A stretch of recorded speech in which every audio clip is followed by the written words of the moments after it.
Bienvenidos a Sionismo, una identidad, un podcast donde exploramos la relación milenaria del pueblo judío con la tierra de Israel, y cómo esa tierra ha moldeado, y sigue moldeando, la identidad judía a lo largo de la historia. Hoy vamos a hablar de la Segunda Aliyá, un periodo entre 1904 y 1914 que, aunque no fue el más numeroso, cambió por completo el rumbo del proyecto sionista. En total, llegaron unas 35.000 personas, en su mayoría jóvenes judíos de Rusia y Polonia.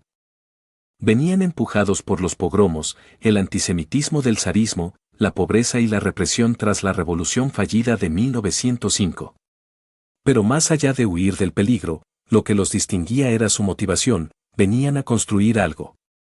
Como explican desde la Biblioteca Nacional de Israel, esta no fue solo una migración, sino una generación con una misión ideológica clara, crear una sociedad nueva en la tierra de sus antepasados, pero con ideales modernos.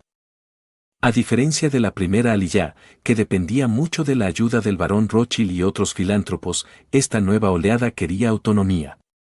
Los recién llegados no querían depender de nadie.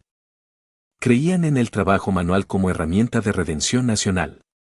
Así nació el concepto de trabajo judío en tierra judía. No se trataba solo de ganarse la vida, sino de dignificarla.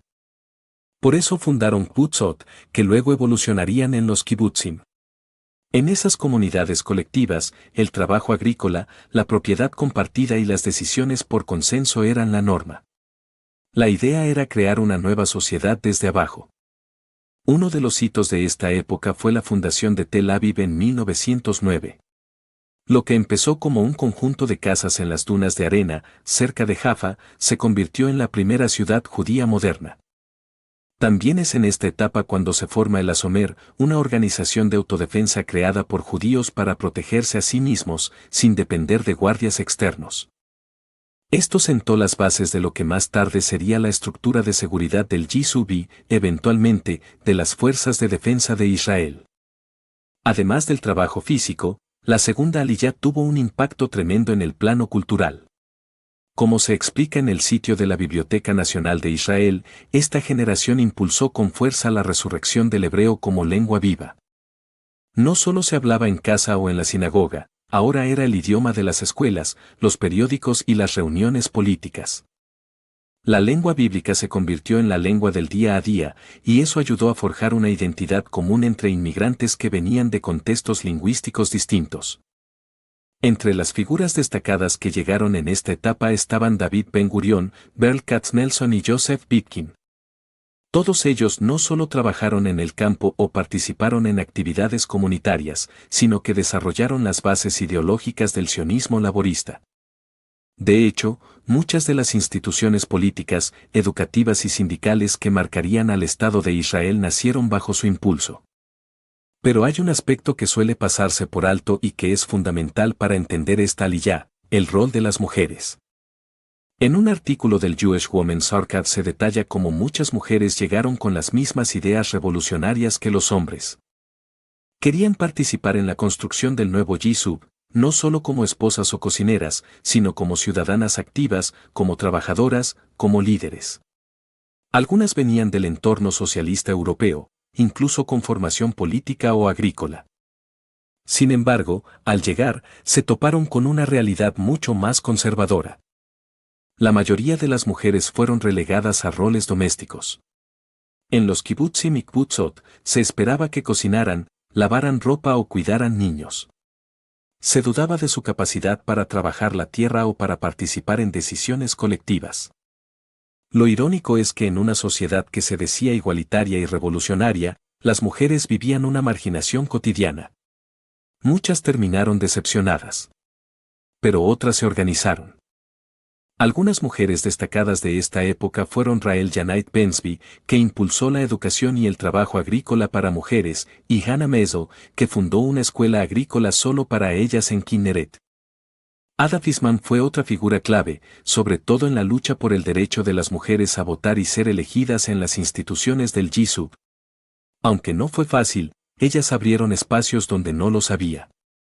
En el fondo, esta generación no solo construyó asentamientos o fundó instituciones. Le dio al proyecto sionista una nueva cara. En lugar de depender de otros, tomaron el control. En lugar de esperar redención pasiva, la buscaron con sus manos, en el trabajo, en la tierra y en la lengua.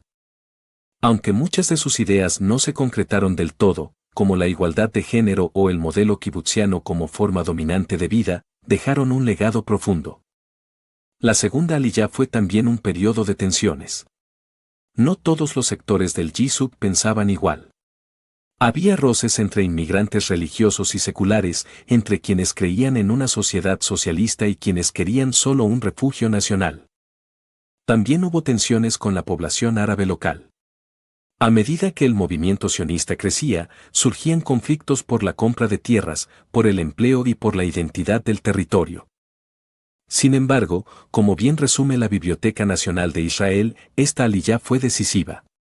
No por su tamaño, sino por su visión. Lo que dejaron estos pioneros no fue solo infraestructura física, sino infraestructura ideológica. El concepto de un Estado judío que se defiende, que habla hebreo, que tiene instituciones educativas propias y que se basa en el trabajo colectivo, viene directamente de esta generación. Y aunque muchas veces se habla más de la fundación del Estado en 1948, hay que decirlo claro, sin la segunda aliyá, no habría habido Estado de Israel tal como lo conocemos. Fue el momento donde se empezó a construir, con decisiones reales, la posibilidad concreta de un país judío moderno. Esto fue sionismo, una identidad. Gracias por acompañarnos. Si te gustó este episodio, compártelo. Y si quieres seguir explorando cómo se construyó el vínculo entre el pueblo judío y su tierra, quédate con nosotros.